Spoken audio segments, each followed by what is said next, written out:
السلام علیکم ورحمۃ اللہ وبرکاتہ۔ نحمده ونصلی ونسلم علی رسولہ الکریم، اما بعد۔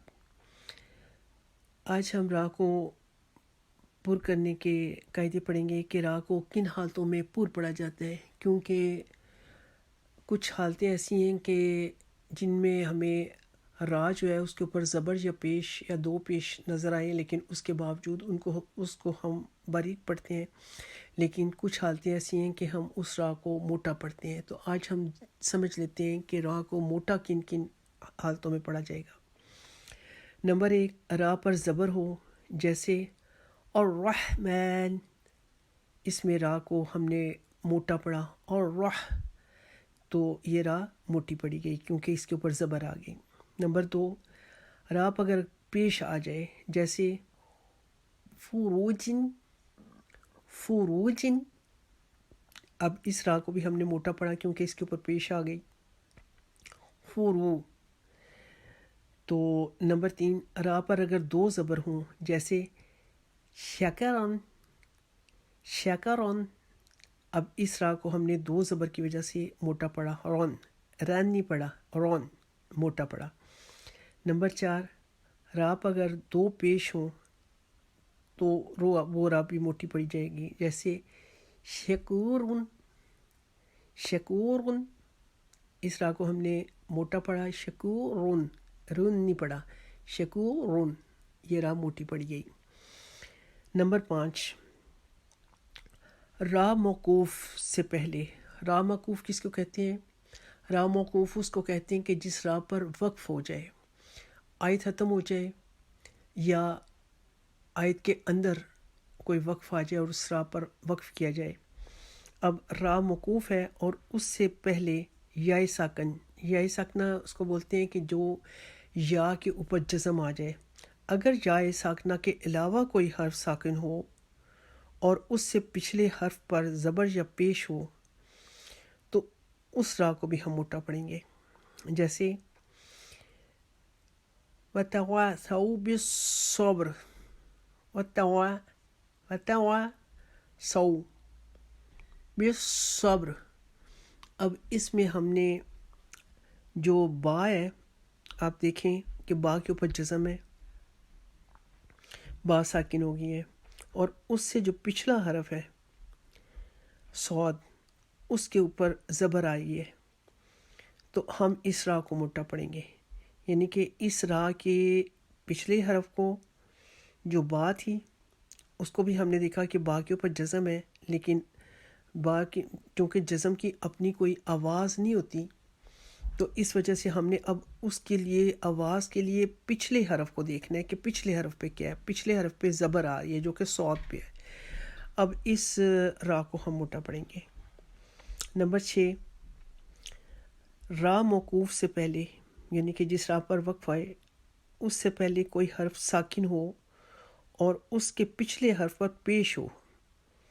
پہلے ہم نے زبر کا پڑھا تھا، اب ہم راہ ساکن کے پچھلے ساکن حرف کا جو پچھلا حرف ہے جس کی آواز کے مطابق ہم راہ کو پڑھیں گے، تو اگر اس کے اوپر پیش آئے گی تو اس راہ کو بھی ہم موٹا پڑھیں گے، جیسے لفی خسر۔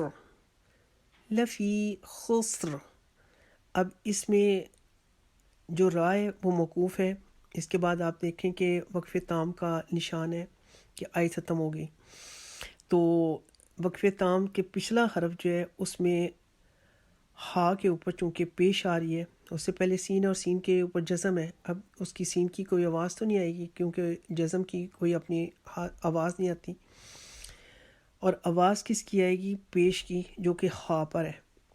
اب اس ہا کی پیش کی وجہ سے ہم اس راہ کو بھی موٹا پڑھیں گے۔ اس کے بعد نمبر 7، راہ ساکن ہو گئی ہے اور اس سے پہلے عارضی زیر ہے۔ اب اس عارضی زیر کا چونکہ ایک علیحدہ سے قاعدہ ہوتا ہے جو کہ ہم اس کو یہاں پر نہیں سمجھیں گے، اس کے لیے ہم علیحدہ اس کو سمجھیں گے۔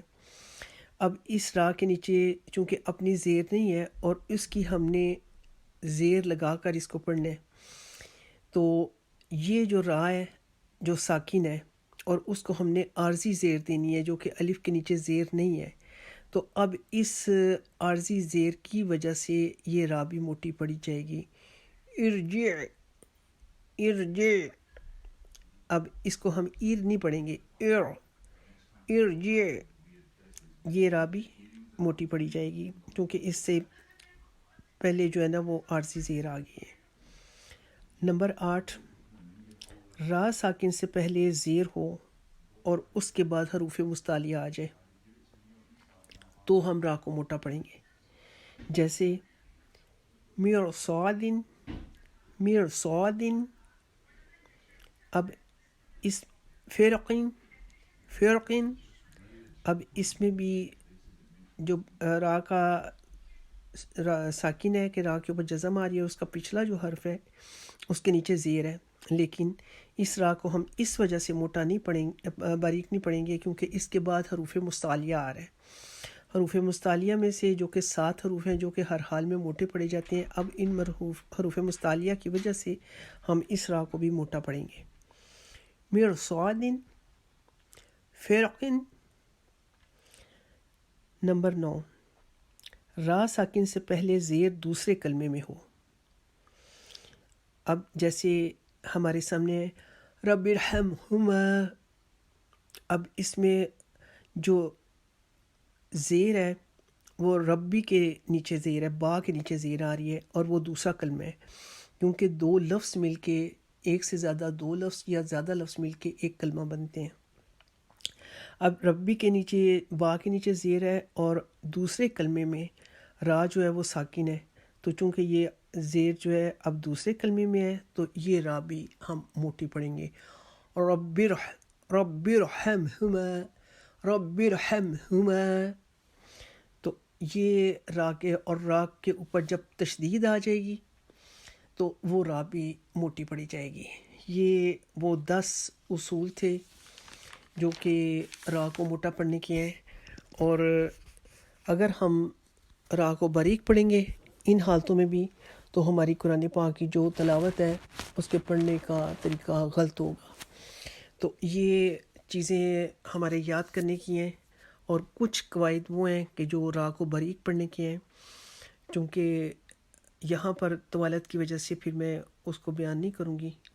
تو ان چیزوں کو آپ جب تک آپ کو یاد نہ ہوں آپ اپنے سامنے لکھ کر رکھیں، فون میں لکھ کر رکھیں، فون میں آپ اس کو کر لیں یا پیپر پر لکھ کر رکھیں تاکہ قرآن پاک کی تلاوت کرتے ہوئے یہ قواعد جو ہیں وہ آپ کے جب تک ذہن نشین نہیں ہو جاتے تو آپ ان کو پیپر سے دیکھ کر تو یاد کریں، کیونکہ را ساکن جو ہے اس کے قواعد باقی حروف کی نسبت لمبے ہیں.